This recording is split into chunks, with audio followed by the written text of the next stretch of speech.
Olá, queridos colegas, tudo bem? Estamos juntos mais uma vez para mais uma aula de Biologia. Eu, professor Diego Feitosa, e você aí, estudando e focado para conseguir aprovar a sua aprovação no seu certame. Hoje, nós vamos falar sobre verminoses, dando continuidade ao nosso bloco de aulas de programas de saúde. Esse assunto é muito interessante, muito importante, primeiro porque ele envolve diretamente a nossa vida, envolve diretamente alguns hábitos que nós temos ao longo da nossa vida. E o outro é porque costuma cair bastante nas provas, visto que somos um país que temos uma grande incidência de verminoses e que isso é sempre objeto de estudo dentro das provas que eventualmente nós façamos. Então, vamos direto aqui para o nosso slide, para a primeira imagem aqui, olha, principais verminoses, é o objeto de estudo aí da nossa aula, e na sequência já colocamos então a nossa primeira verminose estudada, ou que será estudada no dia de hoje. Bom, você vê lá em cima que o nome dessa verminose se chama teníase, ok? Antes de continuar falando dela e mais especificamente, é interessante você saber que os vermes, eles também são chamados, também podem ser chamados de eumintos, ok? Então, esse aqui é um outro nome que eventualmente ao longo da aula eu falarei com vocês, eumintos. É o nome que também usamos para nos referirmos aos vermes em geral. Bom, então, esse verme que se encontra aí já na sua tela, esse daqui, olha, que eu estou apontando com a seta, ele é um verme altamente infeccioso, é um verme que tem uma alta especificidade pelo corpo dos organismos e pode causar alguns problemas graves para nós. Antes de eu tirar aqui do slide, olha só, aqui em cima está escrito o nome dele, Taenia saginata, se escreve Taenia, mas se fala Taenia, e o outro Taenia solium. O nome vulgar, popular, que a gente conhece ele, se chama solitária. Olha aqui para mim. Você viu que tem dois nomes, né? Primeiramente, eu quero retomar um conceito importante com vocês. O agente causador da doença, a gente chama de agente etiológico. Então, os dois agentes causadores dessa doença que a gente está falando aqui são esses dois nomes que você acabou de ouvir e você leu também aqui no nosso slide. Taenia solium e Taenia saginata. Isso ou esses são os agentes etiológicos. Já já eu diferencio um do outro. Enquanto vetor, um outro conceito que eu preciso retomar com vocês, é o indivíduo, ou é a estrutura, ou é o veículo que transmite aquela verminose, que transmite aquela doença. A gente falou em bacterioses, em protozooses, a gente comentou que alguns vetores, eles podem nem ser indivíduos vivos, seres vivos. Podem ser, por exemplo, a água, pode ser, por exemplo, perdigotos, que são pequenas gotículas de saliva que uma pessoa expele e outra pode acabar recebendo. Enfim, nesse caso aqui dessa doença, a tênia, né, a teníase, o agente etiológico é um animal, é um verme do grupo dos plateumintos e que é desse gênero que a gente acabou de falar, Taenia. O gênero Taenia é o gênero dos animais que causam a teníase. Agora, quem é o vetor? Ou quem seria o vetor dessa doença? E aí é que a gente tem a diferença entre os dois agentes etiológicos que eu falei para vocês. Essa doença, ela pode ser transmitida ou pelo porco ou pelo boi. Então, são dois vetores diferentes. E por isso é que a gente tem dois agentes etiológicos diferentes. Eu quero que você saiba agora, nesse momento, qual é transmitido por qual, para que a gente possa diferenciar e falar calmamente de cada um. Vem aqui no slide comigo. Olha só, você vê aqui no meu desenho que tem um boi desenhado, uma vaquinha, e aqui tem um porco, beleza? Eu penso assim, ó, grava desse jeito como já foi usado por muitos concurseiros na vida. Boi produz leite, né? Leite tem nata. Então, a tênia do boi é a saginata. Olha aí, pegou a ideia? Tênia saginata, vou botar um T aqui do lado desse saginata, que é para você saber que é tênia saginata.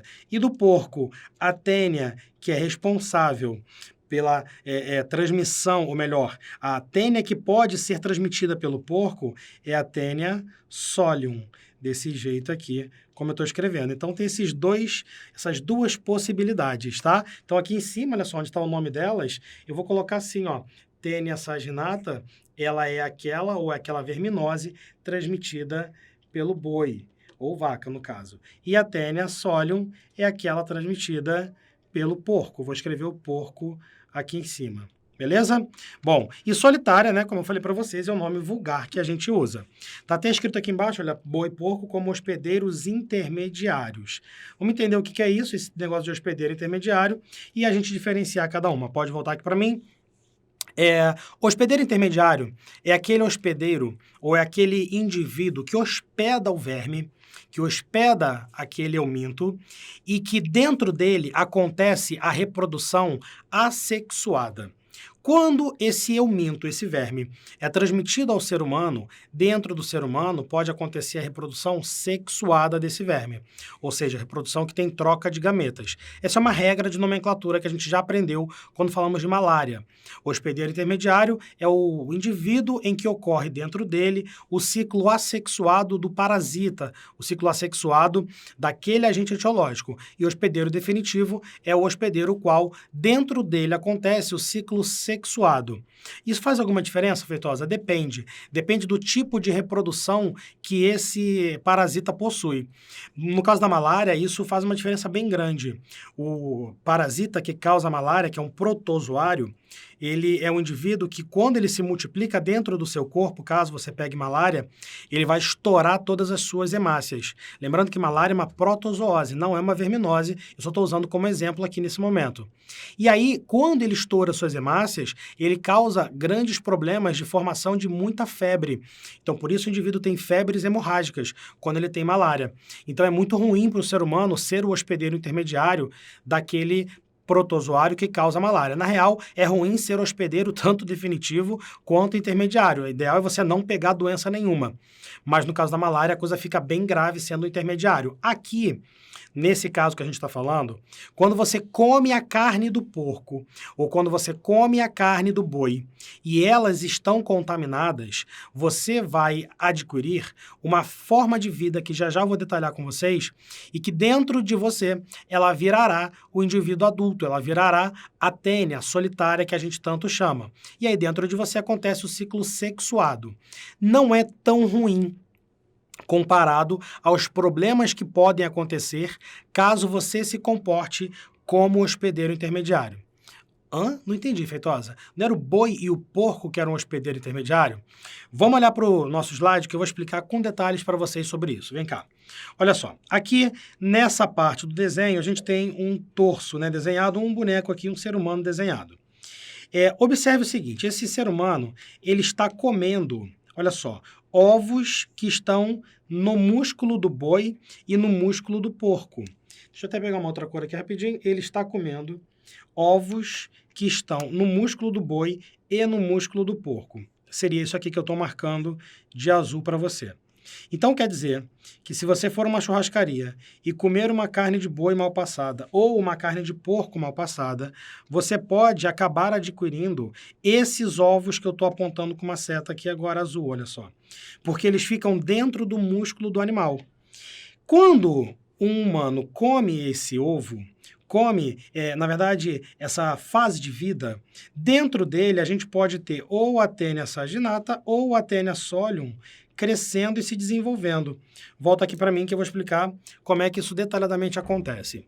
Se você come uma carne mal passada, que tenha essa estrutura ali dentro, vou dar os nomes para você saber. Essa estrutura se chama cisticerco. Quando esse cisticerco passar pela sua boca, descer pela sua barriga, pelo seu estômago, ele vai eclodir no seu intestino. Ele vai nascer, digamos assim, e vai se transformar numa tênia pequena, numa tênia jovem. Essa tênia, ela vai se prender na sua parede intestinal e a partir dali ela vai ficar sugando sangue, consumindo nutrientes e vai crescendo aos poucos. Ela é formada por vários segmentozinhos chamados de proglótides. E aí essas proglótides vão aumentando, aumentando, aumentando, até que ela começa a fazer o seu ciclo reprodutivo. E aí ela começa a produzir ovos. Esses ovos, eles serão produzidos dentro do seu intestino e serão jogados para fora do seu corpo junto com suas fezes. A tênia propriamente dita, ela não é jogada para fora quando o peristaltismo do seu intestino passa empurrando o alimento, porque ela fica presa, fixada no seu intestino, sugando os seus nutrientes constantemente. Então, nesse momento, você acaba de adquirir uma solitária. que inclusive recebe esse nome, solitária, porque dentro do seu organismo costumamos encontrar apenas uma. Como ela cresce muito, ela pode chegar ao ponto de ocupar quase que por inteiro o espaço dentro do seu intestino. E isso atrapalhará a sua absorção de nutrientes, atrapalhará o seu trânsito intestinal. Por conta disso, fará com que a pessoa tenha anemia, fará com que a pessoa tenha alguns sangramentos na região interna do intestino, sem contar que pode causar algumas inflamações naquela região, porque ela pode abrir o espaço que tem entre as células e permitir que algumas substâncias tóxicas que não deveriam passar para a sua corrente sanguínea acabem passando por entre as células na membrana basolateral, o que seria muito ruim, porque geraria uma situação de estresse contínuo dentro do seu organismo, uma situação de inflamação contínua, fazendo com que o seu sangue mandasse até o local células de defesa para tentar destruir aquela infecção.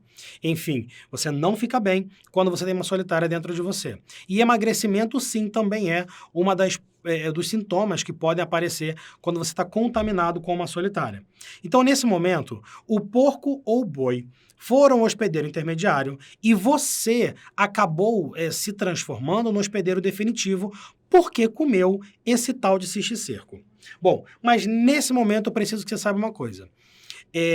O cisticerco, ele não é bem um ovo, tá? Ele não é exatamente um ovo. Ele é uma forma larval. E aí é o seguinte... Quase todos os vermes, principalmente esses que causam problemas como parasitoses no nosso organismo, eles têm formas diferentes de larvas. Eu falei que você, dentro de você, produz os ovos, né? Quer dizer, você não. O verme que está dentro de você produz os ovos. Esses ovos, quando são jogados para fora, eles ainda vão passar por algumas fases de larva até se tornarem adultos novamente dentro do corpo de uma outra pessoa. E aí, essas larvas têm alguns nomes e algumas características que eu quero que vocês saibam. Olha aqui no slide comigo. Olha só. O indivíduo tem uma seta aqui, ó, mostrando que ele vai defecar o ovo. Tá vendo aqui, ó? O ovo, ó, marquei aqui embaixo, estou puxando uma seta para você ver onde eu estou, aqui embaixo. Os ovos, e olha só, eproglótides saem nas fezes e contaminam o ambiente. A proglótide é exatamente aquele pedaço do verme. Então, você pode perceber que alguns pedaços do verme até podem sair, mas o verme inteiro não vai sair. Então, a cabeça do verme fica prendendo ele lá dentro, beleza? O mais perigoso para o ambiente é quando nós temos os ovos saindo. Por quê? Porque esses ovos, eles podem infectar o porco ou o boi que está no ambiente. Então, aqui você tem um ovo que eu estou circulando, beleza? E aqui a gente tem a inscrição sobre isso. Olha, vacas são infectadas pela Taenia saginata e porcos pela Taenia solium. Ao consumir, agora chegou a parte mais importante, eu vou marcar de vermelho para você. Ao consumir água ou comida contaminada. Quando a vaca come água, bebe água ou come comida contaminada, ela ingere os ovos com fezes de alguém. E aí, dentro dela, olha só aqui de vermelho, os ovos eclodem no intestino e se espalham pelo organismo. Pode voltar para mim que tem história aqui para contar. Como que a vaca vai comer o cocô de um humano? Como que o porco vai comer o cocô de um humano? Depende do saneamento básico do local, depende dos hábitos de higiene do local. Se a pessoa mora numa cidade, ou se ela mora numa zona rural, e essa zona rural tem o mínimo que um ser humano precisa para viver, e eu já falei aqui sobre isso, o que é o mínimo que a gente precisa para sobreviver dentro dessa história toda, que é o saneamento básico, não haverá problema ou esse problema será muito diminuído. Não entendi, Feitosa, o que significa isso? Saneamento básico, meu amigo, é esgoto encanado. É esgoto que capta o seu vaso, capta o esgoto do seu vaso e leva para uma estação de tratamento de esgoto, para uma ETE. Eu já comentei bastante sobre isso com vocês, não vou ficar me repetindo muito, mas não faz sentido nenhum a gente, em 2019, a gente ainda enterrar cocô. A gente, em várias cidades e vários municípios, aperta o botão da nossa descarga e as nossas fezes vão para baixo da nossa casa, numa fossa seca ou numa fossa séptica. Ou pior, são jogadas à frente da casa, numa fossa aberta, numa vala aberta, e a gente vê o cocô do vizinho boiando, passando na frente da nossa casa. Isso é surreal. Isso é algo da Idade Média. E isso não faz sentido ser mantido ou perpetuado no ano que a gente está. Mas é complicado, porque não depende só da gente para que isso acabe. Agora, quando isso não é uma realidade, né, quer dizer, quando o saneamento básico não é uma realidade, é possível que uma vaquinha que esteja passando perto da casa de alguém, sobretudo se essa pessoa mora numa zona rural que tem bastante animais, essa vaca vai acabar comendo o que ela sempre come, que é mato, capim. Só que quando ela baixar a cabeça para comer capim, pode ser que esse capim tenha sido banhado por fezes, banhado por água que saiu do banheiro de alguém, ou de alguma pessoa que eventualmente tenha defecado no próprio mato, o que é mais difícil, porque em larga escala isso não é muito encontrado. Agora, em larga escala é encontrado grandes dejetos sendo jogados ao céu aberto. Aí essa vaca acabou de comer fezes, ou acabou de comer ovos que saíram das fezes do indivíduo contaminado. Essa vaca, dentro dela, ela ao comer o ovo, esse ovo vai passar pela boca dela, vai passar pelo estômago dela, e ao chegar no intestino dela, esse ovo vai eclodir. Vai eclodir numa larva 1, que a gente chama de L1. Essa larva é capaz de passar para dentro do sangue dela. E dentro do sangue da vaca, ela vai sair do intestino, vai para dentro do sangue. Dentro do sangue da vaca, ela vai percorrer todo o corpo daquela vaca aleatoriamente. Essa larva pode parar em qualquer lugar do corpo dela. Como os animais do tipo vaca, boi, são animais muito musculosos, é muito comum que essa larva 1, ela acabe indo para os músculos desse animal. E aí, ao passar pelos músculos, ela pode ficar presa. Se ficar presa, ela começará a ganhar nutrientes e ela se modificará virando uma segunda larva. A segunda larva, é o tal do cisticerco, que é uma estrutura meio esbranquiçada, meio redondinha, que fica presa no músculo da vaca. Volta aqui no slide rapidinho. Essa seta azul que eu botei no começo, aqui em cima do nosso ciclo, é exatamente, eu vou escrever aqui dentro, olha só, o cisticerco, que é uma das formas larvais daquela tênia, que fica ali dentro do músculo do animal. Volta para mim. Aquele cara que havia defecado, feito cocô na sua casa, apertou a descarga, jogou o cocô lá para a vaca comer, ele vai fazer um churrasco no aniversário dele. Aí ele vai no açougue da esquina, que era o proprietário daquela vaca, e pede lá um pedaço de picanha, ou então um pedaço de fraldinha. No aniversário dele, o cara quer fazer uma graça, vai comprar uma carne de primeira. E aí, meu camarada, quando ele faz isso, ele nem se liga que ele está comendo a vaca que ele deu cocô para comer. Muito louco isso, né? Mas é muito comum, porque às vezes não foi ele, mas foi uma outra vaca de um outro local que também passou pela mesma situação. E aí, quando ele compra aquela carne, ele nem percebe que no meio daquela carne toda tem umas bolinhas brancas, que os mineiros chamam muito de canjiquinha. Tem uma canjiquinha ali no meio. Canjiquinha é o cisticerco, a larva, é uma das formas larvais da tênia. Aí o cara vai para a churrasqueira dele, o cara sabe fazer churrasco, o cara tempera 5 minutos antes, bota aquele sal grosso e tal, coloca lá na grelha a 10 centímetros, mais ou menos a 6 segundos que a mão aguenta. Marcos Bassi ensinou isso, grande Marcos Bassi. E aí o que acontece? O cara vai deixar a carne naquele ponto ideal. Qual é o ponto ideal da carne? Para quem sabe comer carne, é o ao ponto. É aquele ponto um pouquinho marronzinho por fora e rosáceo por dentro. Tem gente que gosta de bem passado, eu entendo, mas carne mesmo, para ficar suculenta, é naquele ao ponto. E aí, cara, ferrou, porque ou ao ponto para mal, ou mal passado, ou blur, que é a carne altamente crua, quando você corta ela e come, você não matou o cisticerco. O cisticerco ainda está vivo dentro daquele músculo. Na hora que o indivíduo come aquele músculo, ou fornece lá para os seus convidados, ele está fornecendo larva de verme para todo mundo. E aí vai ficar todo mundo com verme, com solitária, e que vai dar um trabalho depois, já eu conto como é que faz para tirar. Ou seja, são alguns hábitos que, ao serem mantidos, fazem com que essa verminose se perpetue. Vamos fazer uma revisãozinha rápida aqui para saber quais são esses hábitos. Primeiro, comer carne crua ou mal passada.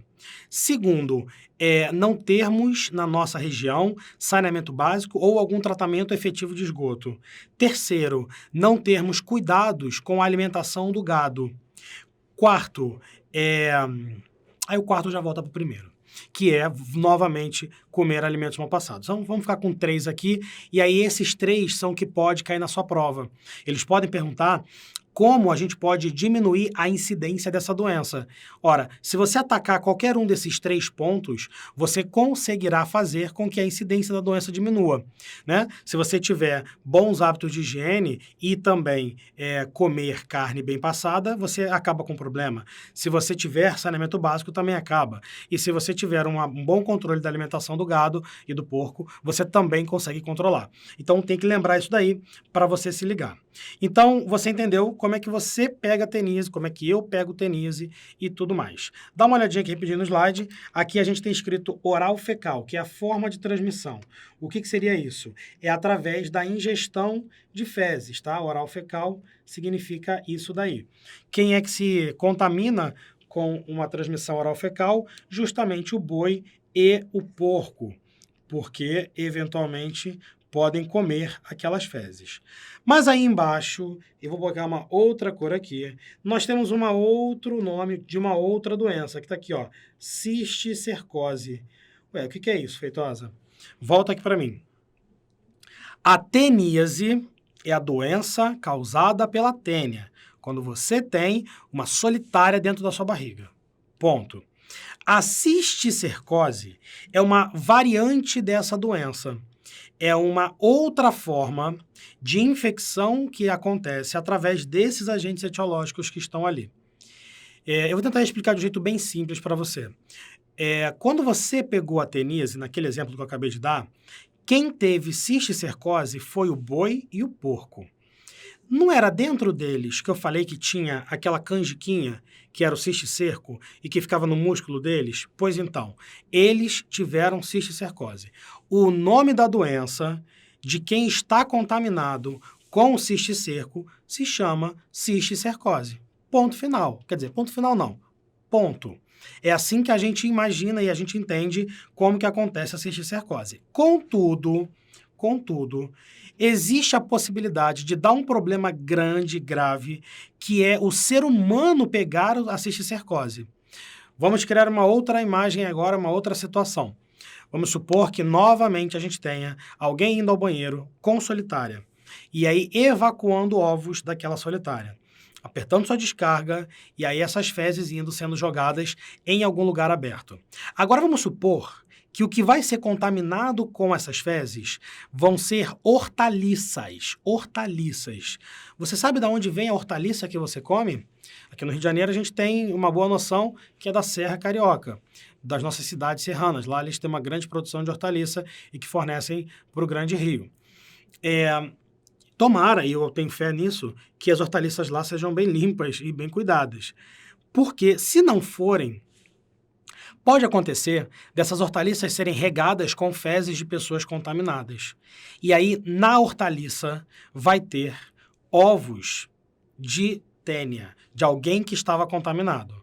Se eu, ou você, ou qualquer pessoa comer uma hortaliça, ou qualquer comida, tá? Mas é que hortaliça é mais comum.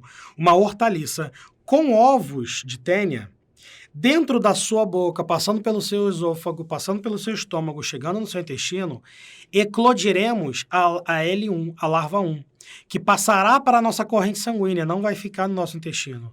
E aí vai percorrer o nosso corpo. Lembra dessa história? Vai percorrer o nosso corpo, até que vai parar em algum lugar. E onde essa larva parar, ela vai se desenvolver virando a larva 2, que é o cisticerco. E aí você terá cisticercose. No seu músculo vai ter a canjiquinha. No seu músculo vai estar lá aquela bolinha branca, do mesmo jeito que estava na musculatura da vaca, na musculatura do porco. Ué, Feitosa, não é melhor isso? Né? Ou não é menos pior? Porque não vai ter pelo menos nenhum verme na minha barriga consumindo o que é meu, né? Consumindo os meus nutrientes.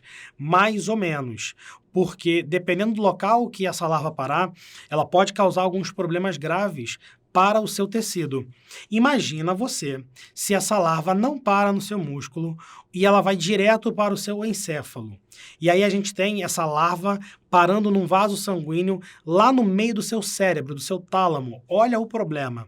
Você vai ter cisticercose na cabeça, no seu encéfalo. Você vai ter uma doença chamada de neurocisticercose, que pode sim causar grandes problemas, porque o seu corpo, ele tenta atacar aquele cisticerco, ele tenta destruir aquele cisticerco, e aí ele pode acabar causando alguns prejuízos para os tecidos que estão em volta, o que no cérebro poderia ser fatal ou trágico, pelo menos. Então, cisticercose é muito grave também, assim como a teníase. Beleza?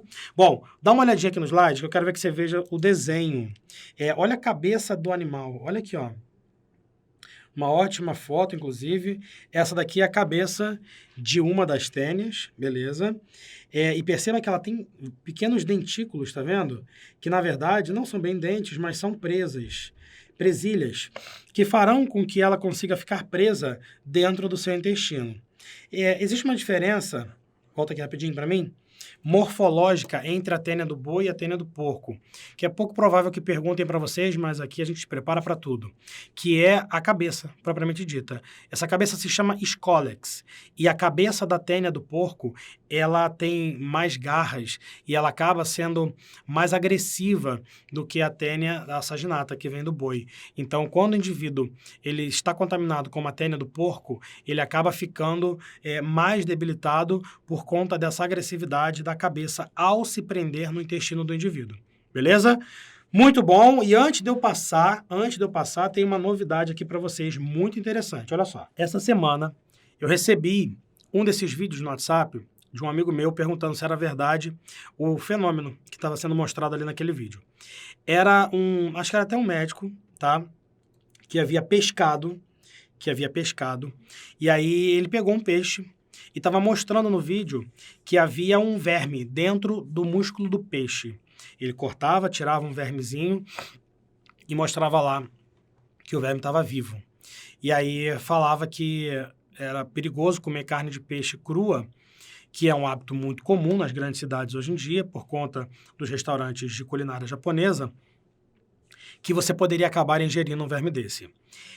É real. Esse vídeo não é fake news, você pode confiar, é real. Existem vermes que contaminam os animais marinhos, que contaminam os pescados, assim como os vermes que a gente acabou de ver e acabou de falar da Taenia solium e da Taenia saginata. São vermes de outro grupo, tá? De outro gênero. Não necessariamente são plateumintos, como a gente está vendo aqui. E aí causam doenças diferentes. Então, tem duas doenças aí, uma mais comum chama-se anisakise, que é causada pela contaminação da carne de peixe por conta desses vermes. E aí o ciclo de vida é um pouco diferente por conta do habitat que eles se encontram. Normalmente, esses vermes, eles têm o peixe como hospedeiro definitivo, e aí a gente tem um verme adulto dentro do peixe, e as aves marinhas como hospedeiro intermediário. É uma possibilidade. E, eventualmente, quando você come um peixe cru, você acaba adquirindo esse verme dentro do seu trato digestório também. Beleza? Tênia de peixe, isso aí mesmo, como o pessoal aqui no chat já está falando. Ela falou aqui, a Viviane, que minha mãe tem 3 calcificações no cérebro. Exatamente esse é o grande problema que pode acontecer quando você tem neurocisticercose. Você tem uma certa calcificação e uma formação de fibrócitos em volta daquele cisticerco que pode gerar problemas no tecido que se encontra ali. Muito bom, galera, muito bom. Esse foi só a primeira verminose de hoje. A aula tá intensa, tá bem legal, e eu quero que você se ligue na próxima verminose. Vamos lá? Olha aqui no slide. Na sequência, a gente tem a esquistossomose. Olha aí, vou puxar aqui assim a seta. Esquistossomose. Cara, o que seria essa doença? Primeiro, vamos fazer o mesmo esquema, tá? Que eu fiz com vocês ainda agora. Quem é o agente etiológico da esquistossomose? Olha o nome aqui, gente. Esquistossoma mansoni. Caramba, Feitosa, os nomes são complicados, hein? Sim, os nomes são complicados. Até porque são nomes em latim, né? São nomes de espécie, sempre nomes duplos. Algumas importantes informações aqui, rapidinho, antes de eu sair do slide. A primeira letra sempre é maiúscula, tá bom? Sempre há um espaço entre as duas palavras. A primeira letra da segunda palavra sempre é minúscula, ok? E dessa forma a gente tem nomes específicos sendo formados. Volta para mim. Tem outras regras também, tá? De nomes específicos, mas depois a gente vai falar melhor sobre isso. O que eu quero que você saiba agora é, essa doença que a gente vai destrinchar é uma doença causada por um verme também do grupo dos plateumintos, ou seja, tratamos aqui de um grupo que tem um potencial parasitário muito grande, um potencial para infectar seres humanos muito grande. Falamos agora da tênia, né, agora vamos falar do Schistosoma mansoni, enfim. Mais uma curiosidade, mais uma característica sobre esse que a gente vai falar agora, é que é uma doença muito comum no Brasil. Beleza? Muito comum no Brasil. Assim como o anterior também. A gente viu aqui uma colega no chat comentando que a mãe dela tem a doença, a cisticercose. E tem algumas regiões do Brasil que elas são mais incidentes. Normalmente, são regiões que têm um baixo índice de saneamento, um alto índice de pobreza e tem algumas outras características climáticas e geográficas necessárias para que esses vermes eles possam completar o seu ciclo de vida. Vamos ver como é que funciona esse verme aqui. Vem cá comigo. Olha só aqui no slide. Aqui eu tenho um ser humano desenhado, tá? Um bonequinho aqui. Beleza. Tá aqui o nosso ser humano. E aí já tem uma seta amarela saindo dele para a direita. E essa seta mostra o verme. Olha só. Isso daqui é um casal de verme. Você veja aí que tem um símbolo masculino e feminino no nosso desenho. Veja você, o feminino está próximo aqui, ó, desse que eu estou pintando de vermelho, e o masculino nesse que está aqui embaixo. Como é que acontece isso daqui? O masculino é esse cara que está aí, tipo deitadão, parece uma rede, sabe? O desenho dele. E o feminino fica dentro dele. O verme feminino fica dentro dele. Então, são vermes, olha só, uma novidade aqui. São vermes dioicos. Dioicos. Pode voltar aqui para mim. O verme anterior que a gente viu, como é que era o nome vulgar dele que a gente falou? Solitária, não é isso? Ela não tem parceiro sexual. Ela é solitária, é só um. Ela é um verme monóico. Ela é um verme que tem tanto o sexo masculino quanto o sexo feminino. Por isso que ela se reproduz dentro do indivíduo sozinha e aí chama-se solitária. Mas ela faz reprodução com troca de gametas. Não confunda isso. Nesse cara daqui, que a gente chegou agora, na esquistossoma, aí não, é um verme dioico. Então, dioico significa ser vivo que tem dois sexos separados em duas casas, dioico. E aí a gente encontra lá o Schistosoma mansoni feminino e o Schistosoma mansoni masculino.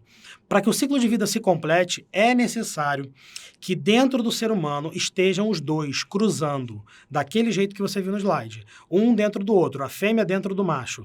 E eles ali naquela coisa de ficar cruzando e produzindo ovos constantemente. Vamos continuar o ciclo? Vem aqui no slide. Olha, esses animais, eles produzem uma grande quantidade de ovos. Esses ovos, eles caem no intestino, eles vão até o intestino do ser humano. E aqui, olha, nas fezes do ser humano, tá vendo aqui o desenho das fezes? Esses ovos, eles são jogados para fora. Quanto mais vermes nós encontramos dentro do indivíduo se reproduzindo, mais ovos serão jogados para fora. Beleza? Não sai do slide, não. Diz assim, olha, o ovo é lançado na água com fezes. É o seguinte, não basta o cara estar contaminado. É necessário que esse ovo que o verme produziu, para que ele consiga continuar o seu ciclo, que ele caia na água. O que não é muito difícil. Porque se o cara estiver na casa dele, ele vai defecar no banheiro dele, que tem água. Se ele estiver na natureza, se o cara estiver, sei lá, tomando banho num rio, num lago, num açude, der aquela vontade que ele não aguenta e fizer cocô ali, pô, perfeito pro verme. Aí você fala para mim, Feitosa, mas que coisa nojenta. Quem é que vai para um açude e faz cocô no açude?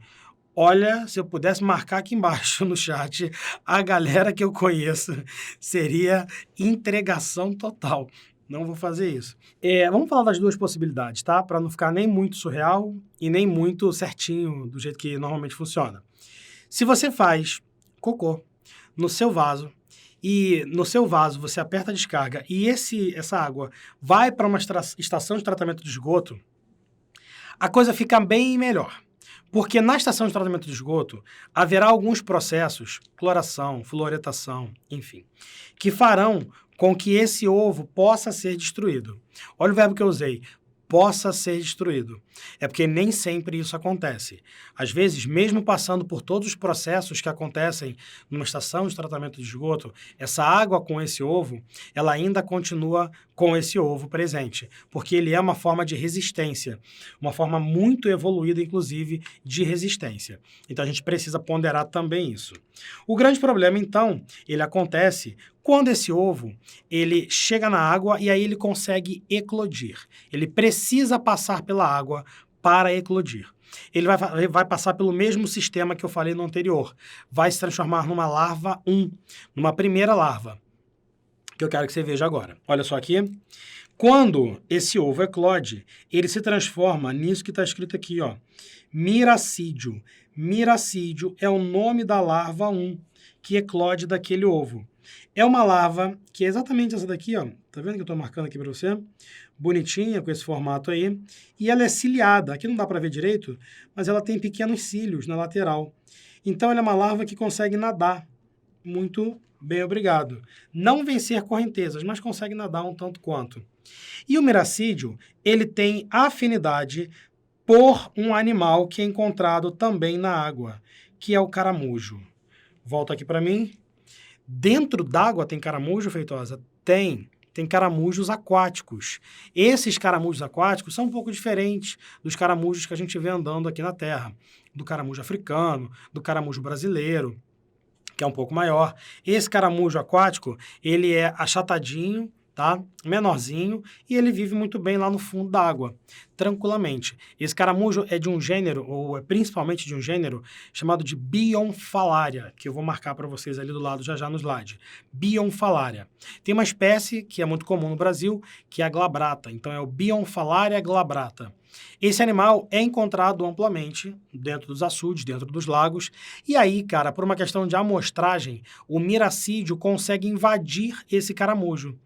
Entra nos tecidos desse caramujo e lá dentro ele vai continuar o processo de evolução.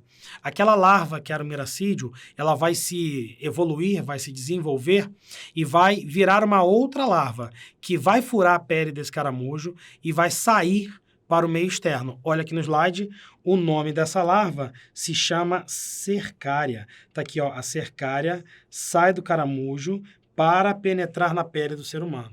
A cercária é uma larva que ela já tem uma espécie de flagelo. Tá vendo aqui, ó, tipo um rabinho bífido desse jeito e tem uma cabeça triangular que facilita a penetração dela. Essa larva, se tiver um ser humano, até mesmo o dono do cocô, tá? Mas normalmente ela vai infectar outros também. Ela pode furar a pele do cara. Olha aqui minha seta vermelha.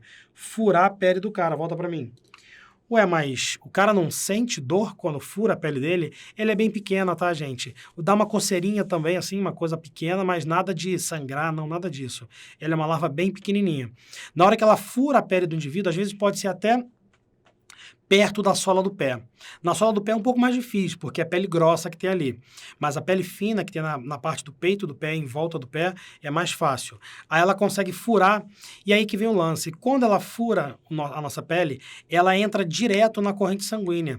Ela vai para os tecidos, mas ela também vai direto depois para a corrente sanguínea. Quando cai na corrente sanguínea, fatalmente ela vai cair numa região venosa, porque as veias elas ficam mais externas ao corpo, e as artérias mais internas, né? Mais medial e mais proximal, enfim, lateral e medial. Então, quando ela cai numa veia, ela é levada para cima. Se ela furar a perna de alguém, ela vai ser trazida para cima, em direção ao coração da pessoa. Só que antes de chegar no coração da pessoa, essa larva tem que passar por uma grande veia do seu lado direito, que é chamada de veia porta-hepática, que é uma veia que passa pelo fígado, que leva sangue ao fígado, e depois o sangue passa do fígado para o coração pela veia cava inferior, veia cava superior. Na hora que essa larva ela chega aqui, ó, na veia cava inferior, ela se estabiliza e se desenvolve num animal adulto, se desenvolve num plateuminto adulto, que é aquele que a gente viu lá, o macho ou a fêmea, que vão ficar nessa veia porta-hepática. Vai ficar preso aqui embaixo do seu fígado. Se você for infectado, e aí, olha só, já caiu isso numa prova uma vez, por uma larva apenas, você não terá o desenvolvimento dessa doença, Porque se você for infectado por uma larva apenas, ou ela será macho ou ela será fêmea. Você precisa ser infectado por pelo menos duas e de sexos diferentes. Parece difícil, mas não é, porque onde tem uma larva, num rio, num lago, tem uma pregada delas. Então, fatalmente, você vai ser infectado por várias. Então, quando elas se desenvolvem, viram vermes adultos e começam a reproduzir dentro de você, é que a gente dá continuidade àquele ciclo. Olha aqui no slide, olha só. A gente tem aqui nessa situação, então, dentro da veia porta hepática, aqueles vermes adultos causando os problemas fisiológicos para esse indivíduo. Antes de eu continuar aqui, continua aqui no slide comigo, olha só o nome do gênero do caramujo, Bionfalaria. Ele será o hospedeiro intermediário, tudo bem? E agora eu cheguei nos problemas fisiológicos do nosso organismo. Barriga d'água. Volta para mim. Diabo é isso, Feitosa? Barriga d'água. Barriga d'água é o termo genérico popular que a gente usa para falar de uma pessoa que está com esse verme. Quando você fica com esse verme na sua veia porta hepática, o fluxo sanguíneo por essa veia, ele fica bloqueado, ele fica interrompido. Muito pouco sangue acaba passando, menos do que deveria. Então, o seu corpo, ele consegue fazer uma circulação secundária. Ele consegue fazer com que o sangue passe por outros vasos que dão a volta naquela veia porta hepática e chegam até o seu fígado, para que o seu fígado não pare de receber sangue, porque seria fatal para você. Só que esses outros vasos são muito finos, são vasos novos, foram recém-criados e agora estão sendo formados ali naquela região. É um processo chamado de angiogênese. O que acontece é que esses pequenos vasos, quando recebem um grande fluxo de sangue, que é o caso da veia porta hepática, nós temos um extravasamento de líquido. E esse líquido que é extravasado, ele fica na sua cavidade peritoneal, na sua barriga, digamos assim. Então a barriga começa a ficar inchada, crescendo, e aí você fica com uma região do fígado gigantesca, chamada de hepatomegalia. Só que nós também temos esse mesmo fenômeno acontecendo no baço. Então o indivíduo ele fica com uma esplenomegalia, ou uma chamada de hepatoesplenomegalia, a barriga gigantesca. É um dos sintomas do indivíduo que tem esquistossomose acometendo a sua veia porta hepática. Existem obviamente, outros sintomas, por exemplo, anemia, falta de apetite, sonolência, cansaço, meio que secundários por conta da falta de nutrientes que você acaba ficando. Então, todos esses sintomas são sintomas que agravam o problema dessa doença. E para consertar, né, digamos assim, para você se livrar desse verme, assim como o outro que eu falei antes, você vai precisar tomar vermífugos para que esses vermes sejam liberados do seu organismo. O primeiro, que foi a tênia, é um pouco mais fácil do que esse aqui. Porque, como ele está no intestino, basta que você tome vermífugos e remédios à base de óleo, que você fará com que essa tênia escorregue pelo seu intestino e seja eliminada por inteiro pelo seu ânus, nas suas fezes. Esse, como está na veia porta hepática, é um pouco mais complicado. Você precisa tomar remédios um pouco mais agressivos. Tudo bem? Dá uma olhadinha rapidinho no slide aqui. Olha, saneamento é uma forma de consertar isso. Evitar, né? Uma profilaxia. Saneamento. Combate ao caramujo. Volta aqui. Louis Hay. Guardem esse nome. Esse cara é um dos maiores parasitologistas do mundo, brasileiro, sensacional. Ele foi um cara que foi chamado para que fosse até alguns países na Europa para tratar, no Oriente Médio também, para tratar de problemas como esse daqui, da esquistossomose. Eu tive a honra de conhecer o Louis Hay, conversar com ele, trocar uma ideia com ele, e assim, tem uma frase que ele me passou que eu guardo até hoje na minha cabeça. Ele falou para mim assim, de forma muito humilde, eu fui fazer um trabalho na Tunísia e eu erradiquei essa doença na Tunísia. Assim, desse jeito, bem tranquilamente. E deve ser uma vitória muito grande para uma pessoa, para um cientista, poder dizer isso, né? Que erradicou uma doença em determinado país. E aí eu perguntei, obviamente, como que ele fez isso, né? E ele falou, combatendo o caramujo.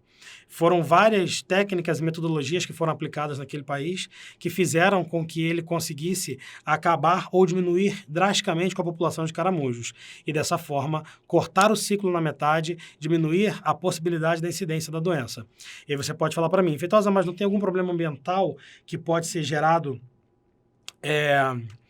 por matar todos os caramujos, por acabar com todos os caramujos, olha, depende muito do local. Se o caramujo que a gente está falando for a única fonte de alimento de algum outro animal, e se ele for a única fonte de controle populacional de determinado vegetal, isso vai gerar problemas. Mas a gente já viu isso com o professor Rafael Lira aqui no nosso curso do Estratégia, que a vida não é feita em cadeias alimentares, ela é feita em teias alimentares. Quando você tira um indivíduo, eventualmente, tem um outro indivíduo que é comido por um predador ou que come alguma presa também, substituindo naturalmente aquele indivíduo que se encontra ali. Então, dá para fazer isso, lá ele conseguiu fazer. Tudo bem? Muito bom. Agora, vamos lá. Próxima. Chegamos na ascaridíase. Ascaridíase, ou Ascaris lumbricoides, é o nome técnico, científico da lombriga, ou lombriga. Olha o nome do agente etiológico. Ascaris lumbricoides. Esse cara que está aqui na sua imagem à esquerda aí no desenho. Tá vendo? Olha só. Esse indivíduo, ele é um verme cilíndrico. Então, ele tem uma diferença comparada aos dois vermes que eu falei antes. Esse verme aqui é um verme do grupo dos nemateumintos. Eu vou escrever aqui para você o nome desse grupo. Olha, são os nemateumintos ou nematóides, tanto faz. Beleza? Lembrando que eu estou escrevendo aportuguesando o nome dele. Tá? Dá para escrever latinizado, mas nemateumintos. Bom, deixa eu colocar logo então aqui o que ele pode causar para a gente. Olha, emagrecimento, diarreia, cólica, prisão de ventre. E aí, em caso de grande infestação, obstrução intestinal.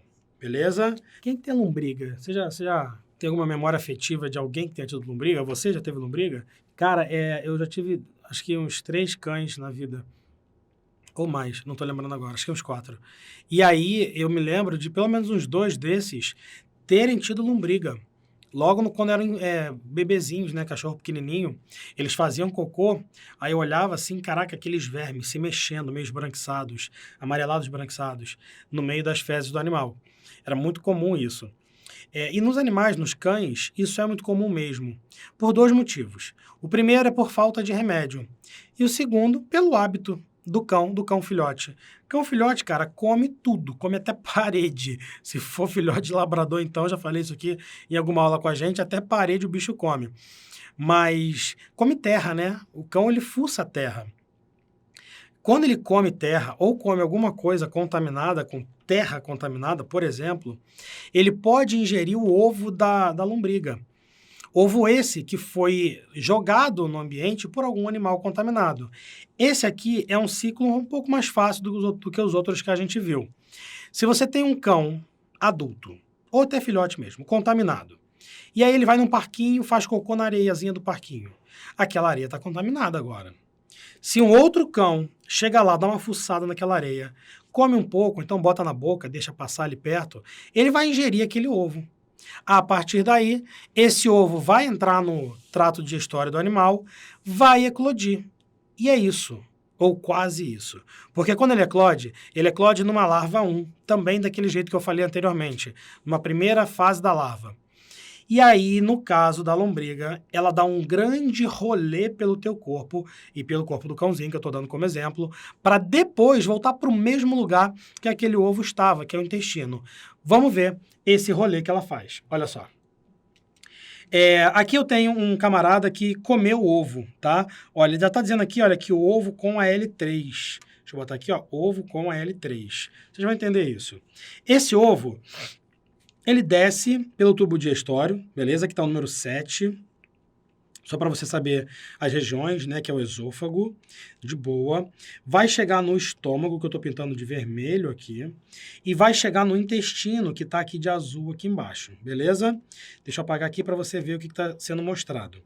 Na hora que chega no intestino, quando chega aqui embaixo, no jejum no ilho, esse ovo com uma larva L3 dentro, olha só o que ele está dizendo aqui, ó. Capilares do pulmão e alvéolos. E aí tem uns números do lado, L3, L4 e L4, L5. Diabo é isso, Feitosa? Pode voltar aqui para mim. No intestino, essa larva, ela vai, esse ovo vai eclodir, essa larva vai furar a parede do intestino e vai para a corrente sanguínea. E agora ela sobe. Vai subir, vai passar pelo fígado, vai dar um rolê, vai sair do fígado, vai vir aqui em direção ao coração, vai chegar na veia cava superior e cai no átrio direito. Desce para o ventrículo direito. Meu irmão, você tem verme no coração nesse momento. Aí o ventrículo direito bate junto com o ventrículo esquerdo e joga essa larva para cima. Para cima para onde? Para o pulmão. Opa! Essa larva chegou num dos seus objetivos, que era literalmente chegar ao pulmão, é onde ela sai do formato de larva 3 e vai para a larva 4. Agora, a coisa fica um pouco complexa, porque ela consegue atravessar o alvéolo pulmonar. Ela está passando no sangue, ok? O alvéolo pulmonar está aqui, ela está passando no sangue. Quando ela passa no sangue, ela consegue, já no formato de L4, furar o alvéolo e cair dentro do alvéolo, que é um saquinho de ar. Tem um pouquinho de água, uma coisinha meio úmida ali, mas ele vai para dentro do alvéolo. Então agora, você tinha ovo de verme no intestino, esse ovo passou no coração, agora está dentro do seu pulmão. Essa larva, ela consegue vir se movimentando e vem subindo, me dá um nervoso isso, pela sua traqueia, né? Aqui, ó, pulmão, alvéolo, bronquíolos, brônquios, traqueia, e ela chega na garganta. Ela fica aqui, ó, na garganta, na região da orofaringe. E agora, ela tá ali, esperando, paradinha. Nesse momento, a pessoa costuma ter algumas sensações de pigarro, de tosse, e aí faz um... Quando ela faz isso, aquela larva pode sair da traqueia e mergulhar no esôfago, que aí a gente tem uma ligaçãozinha ali entre a traqueia e o esôfago. É tudo que ela quer. Mas, às vezes, você tosse muito forte, e aí, cara, essa larva vai para fora. Tem várias lendas urbanas sobre isso que eu já ouvi falar. A mais legal que eu acho é a lenda urbana do macarrão na casa da avó. Tava o garoto na casa da avó, comendo macarrão, uma macarronada de domingo. Com certeza isso é lenda urbana, meu Deus. E aí o garoto tava lá de boa, começou a sentir, né, um pigarrozinho, a criancinha. Aí tossiu, voou a larva lá na panela de macarrão, e aí ficou macarrão, verme, ninguém sabia o que era, e foi isso aí. A lenda tem várias vertentes, né? Tem a vertente que fala que ninguém viu, e aí o tio foi lá, pegou e comeu. Bizarro. Mas, enfim, a verdade é que isso pode acontecer, tá bom? Bom, nessa hora que essa larva vai para dentro do esôfago, ela desce. Ela desce pelo estômago, vence os ácidos clorídricos, ou ácido clorídrico, chega no intestino, e agora, volta para o slide, ela já está de volta aqui, ó. Então, eu falei do 6, né? Situação 6. Ela deu um rolê lá em cima. O 7 estava mostrando que ela está voltando. E agora, a gente chegou na situação que ela se encontra dentro do intestino do indivíduo. Dentro do intestino do indivíduo, você terá o Ascaris lumbricoides se desenvolvendo. O Ascaris, vou botar aqui, ó, intestino delgado, L5 é o adulto. Esse aqui é o Ascaris adulto se desenvolvendo lá dentro. Mas desenvolvendo como, Feitosa? Fazendo ovos. Agora ele pode se reproduzir à vontade e vai formar muitos ovos dentro do intestino. Esses ovos vão ser jogados para fora pelas fezes. Está vendo aqui em espanhol? Feces. Essas fezes, elas vão ser jogadas no ambiente e agora a gente poderá ter ovos no ambiente. Fazendo assim, com que o ciclo retome o início. Só tem um detalhe, tá? O ovo, ele precisa ainda desenvolver-se no ambiente. Você vê aqui, ó, unfertilized, o ovo que não foi fertilizado. Se o ovo for fertilizado, né, e for jogado para fora, ele vai passar por um estágio de desenvolvimento, que você vê aqui, ó, as células se desenvolvendo lá dentro, até virar uma larva naquele formato L3 lá que a gente viu, podendo contaminar outro indivíduo. Volta aqui para mim. Nossa colega perguntou aqui no chat sobre se esse parasita possui ciclo pulmonar.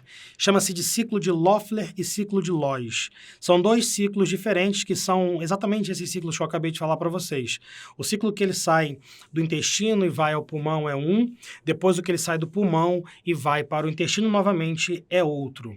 Dependendo de como funciona e de qual é o nível de infestação do indivíduo, ele vai ter, sim, doenças pulmonares causadas por esse verme.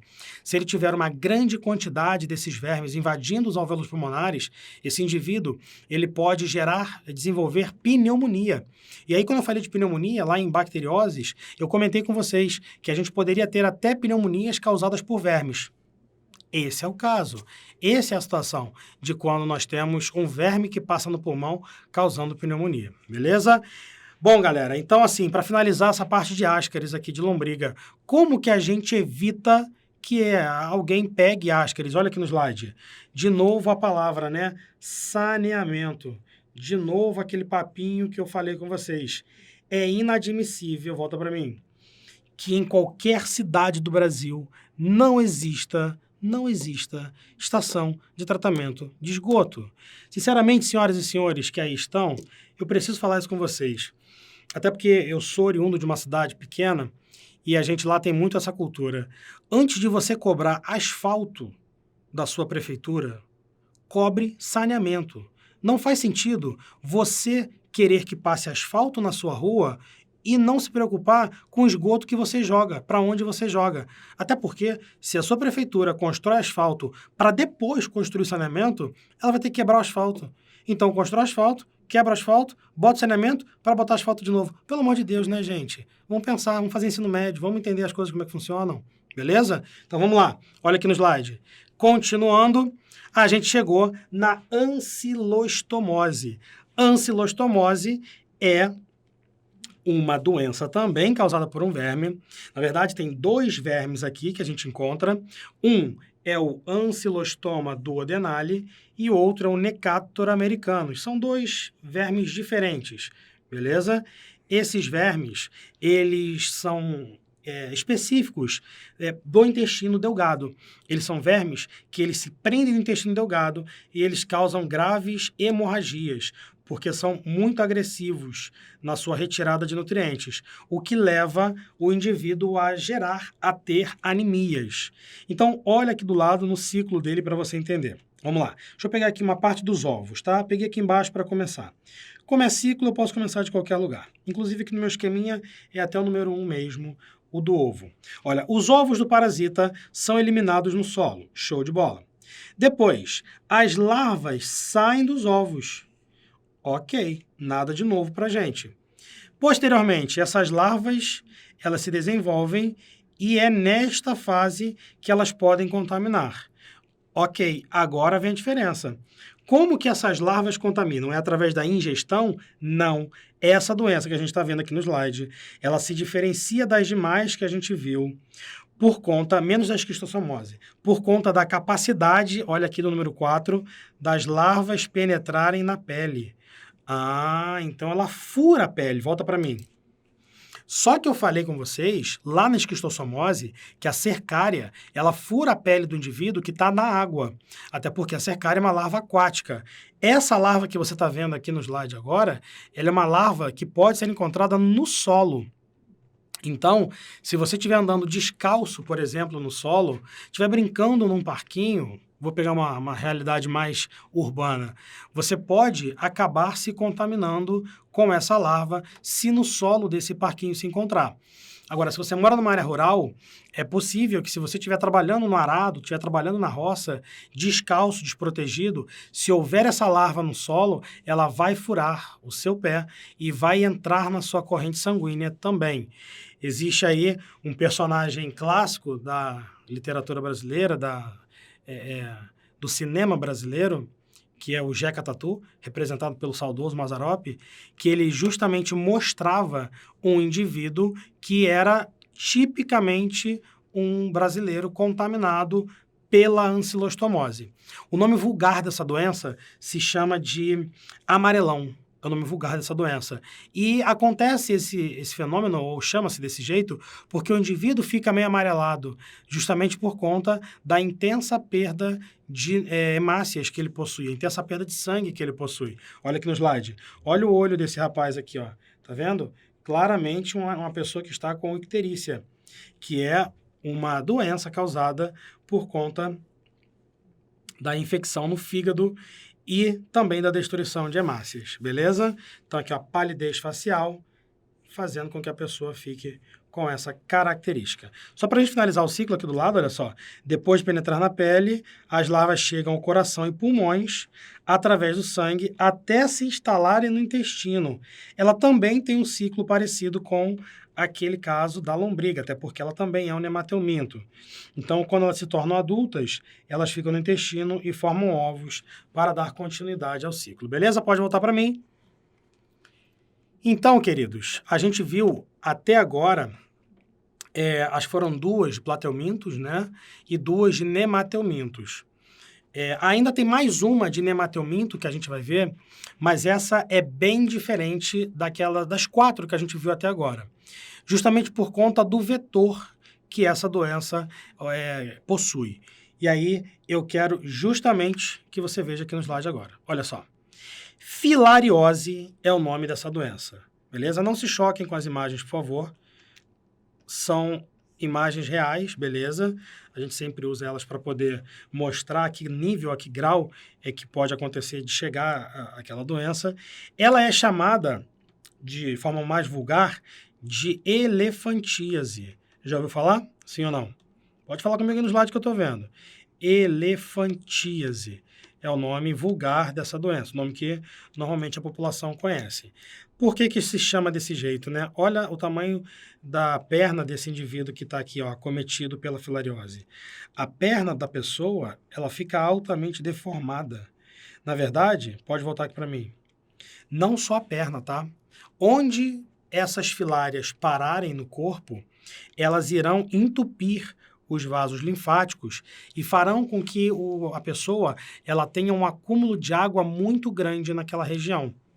Nesse caso, essa pessoa está com muitas filárias na perna. Existem outras fotos que a gente prefere aqui não colocar, mas que são de pessoas que têm filariose escrotal, por exemplo. Então, o saco escrotal da pessoa fica desse tamanho que você viu aí a perna do indivíduo. Então, são imagens bem chocantes. Enfim, o que eu quero que você saiba sobre essa doença? Primeira coisa, eu já falei, que ela é causada por um verme nemateuminto, ok? E esse verme, ele infecta os vasos linfáticos do indivíduo. Feitosa, o que tem a ver vaso linfático e inchaço? Dá uma olhadinha nessa explicação aqui rapidinho. Olha só. Seguinte, isso de verde que eu estou fazendo para você, isso de verde, é um vaso linfático, beleza? Que dentro dele passam células de defesa, que são glóbulos brancos, passam moléculas que transportam gordura, que são quilomicrons, entre outras coisas. O vaso linfático, ele normalmente passa próximo a algum vaso sanguíneo, um pouco maior, que você vê aqui no meu desenho, beleza? Está aqui um vaso sanguíneo e um vaso linfático logo embaixo. Dentro do vaso sanguíneo a gente tem hemácias, beleza? A gente até tem células de defesa também, que são encontradas nesse vaso sanguíneo. Deixa eu botar aqui umas de outra cor aqui, ó, para representar células de defesa, beleza? Com núcleos diferentes, etc. Na hora que o vaso sanguíneo ele está passando por um tecido, num capilar sanguíneo, é normal que a gente tenha extravasamento de água de dentro do vaso sanguíneo para o espaço intersticial, que é o espaço entre as células. Essas bolinhas azuis que eu estou botando são moléculas de água que a gente tem saindo ali de dentro. Beleza? Um fenômeno normal que acontece. Fatalmente, essa água volta no ramo venoso daquele vaso sanguíneo. Então, é possível que essa água volte posteriormente. Mas veja você que, de propósito, eu coloquei 3 setas de água saindo e apenas uma seta de água voltando no ramo venoso. É porque, normalmente mesmo, a gente perde mais água do que ganha dentro da circulação capilar. Os vasos linfáticos, deixa eu escrever o nome para você não se perder. Ó, aqui ó, eu tenho um vaso linfático. Os vasos linfáticos, eles são responsáveis por capturar parte dessa água, jogando para dentro deles e depois devolvendo essa água para os vasos sanguíneos, em outra região do corpo, lá perto da veia subclávica. Então é possível, volta aqui para mim, que os vasos linfáticos catem toda a água dos tecidos que foram extravasadas pelo sangue e levem de volta para o seu tecido sanguíneo. Vou trazer isso para a sua realidade do dia a dia. Quando você acorda de manhã, você não está muito inchada. Quando você anda o dia inteiro, vai no centro da cidade, dá um rolê, não sei o que, pai, volta. O que acontece é que você está se sentindo um pouco inchada. Seus pés estão, ainda mais se você já tem uma certa idade, seus pés estão meio inchados, seus braços também. Nesse momento, você vai ter que utilizar os seus vasos linfáticos, naturalmente eles fazem isso, pegando esse líquido que ficou sobrando nos tecidos e levando de volta para os seus vasos sanguíneos. Tem pessoas que pagam uma drenagem linfática para alguém fazer a massagem, empurrando esse sangue de volta, essa linfa de volta para a região onde ela encontra com o vaso sanguíneo.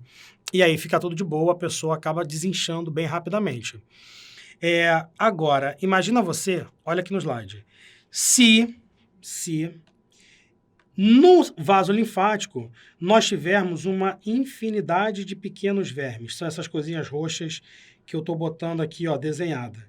Cara, não tem como imaginar que nós teremos essa água que foi capturada pela linfa sendo levada de volta para o sangue. Esses roxinhos que eu botei aí para vocês é o verme que causa essa doença. Ele está escrito o nome dele aqui em cima. Olha só o nome complicado, hein? Wuchereria bancrofti, ou Wuchereria bancrofti, se você preferir falar em português. Então, deixa eu só botar aqui o nome do gênero, assim, ó. Wuchereria